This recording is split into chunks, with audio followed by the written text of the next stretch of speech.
Jaehbock versus Beastly. Okay. Jaehbock is a Game & Watch player, right? Yes. Ooh, I used to, way back when Smash 4 first came out, and I was just a little O2 fiend, I played a lot of Game & Watch. Yeah. Oh, I love, he was like my kid main back in Brawl, so I had a soft spot in my heart for good Game & Watch. There it is.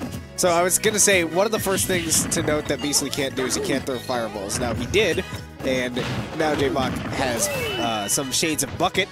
Right. And, you know, it takes two more, so Beastly has to commit to that, and Jaehbock has to be ready to, you know, grab that. But problem being, you know, Beastly might autopilot a little bit, and if he gets 3, that is a kill from Mario Fireballs. I think it's around 15 to 20% for Game & Watch bucket to kill from a normal area on the stage. Yeah, depending, you know, it all depends on what Game & Watch puts into his bucket. With Fireballs being a little weaker, I can see around like the 30% mark as we can really start killing. And what's nice is it's like it's kind of a 50-50 sort of out of a down throw, because you can down throw and just dump the bucket, or you can wait for the air dodge and then dump it on them. And it's not considered a projectile really either, so Mario can't cape that. True. So you've got that, I guess, a little advantage too, is that even if you do kind of throw it out and Beastly's trying to go for it, he can't just cape it away. Yeah, that was one of the situations where you can't throw Fireball, because if Jaehbock buckets that, he's at risk of dropping too low to recover.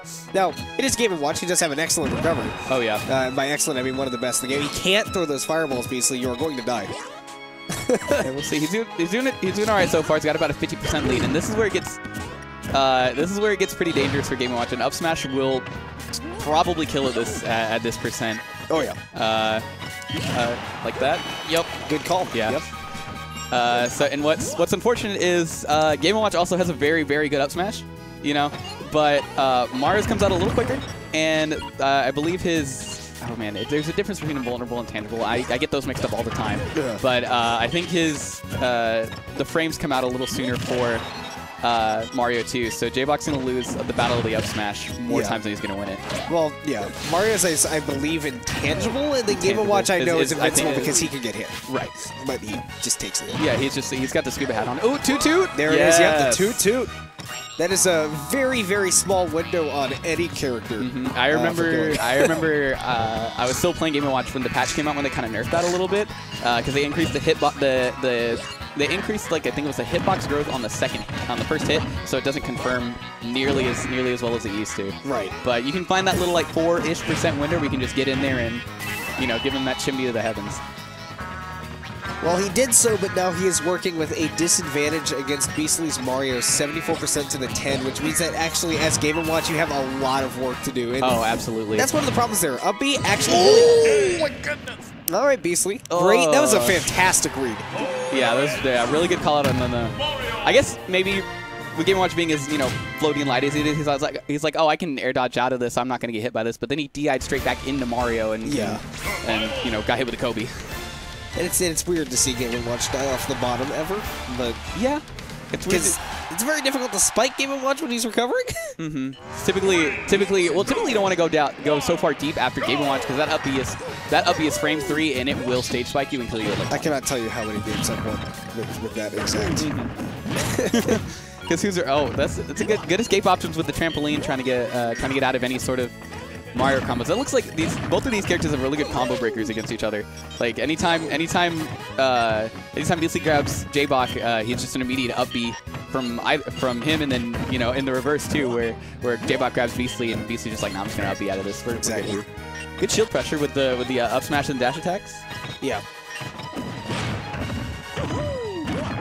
So now, sort of in the exact position that he was in at the end of the last game, albeit with just a little bit more percent.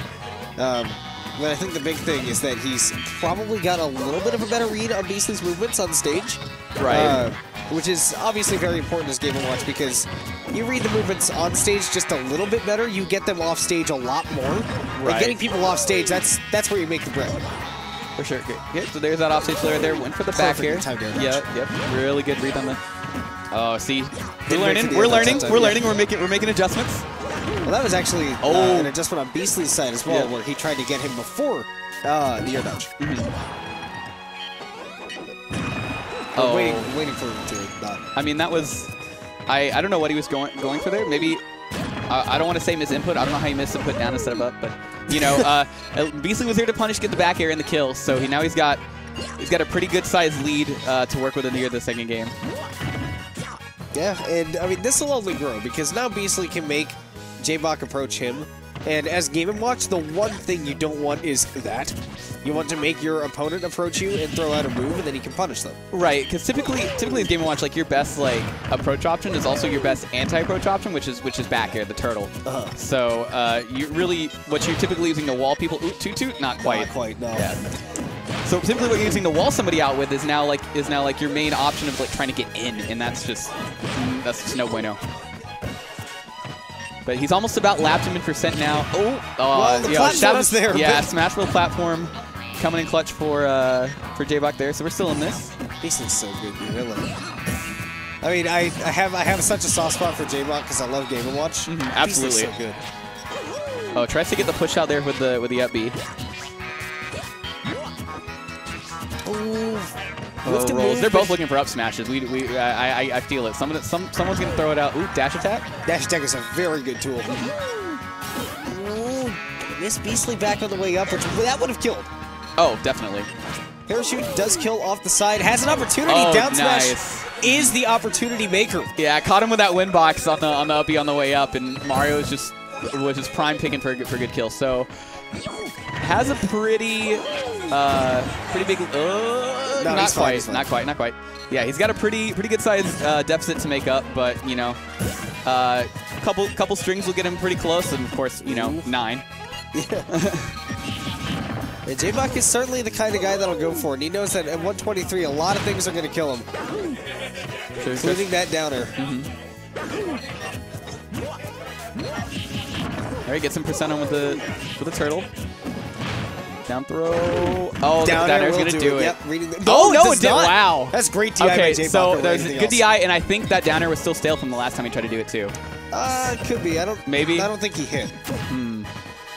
All right, let's... Ooh, wow. Went for the immediate grab on the get up.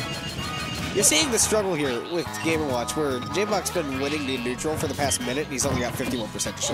Right. Back throws him off stage. Putting Beastly in a bad position. Yeah, tried to take him on a tour across Smashville. Oh my goodness, he's fine. Yeah, he's making really good choices here on these get up options. Beastly can't seem to get a kill. Oh, that's it. Yep, back Beastly throw. will take it 2-0 over Jaehbock, but that was an excellent display by Jaehbock. He was showing some really good pickups, some really good adaptations.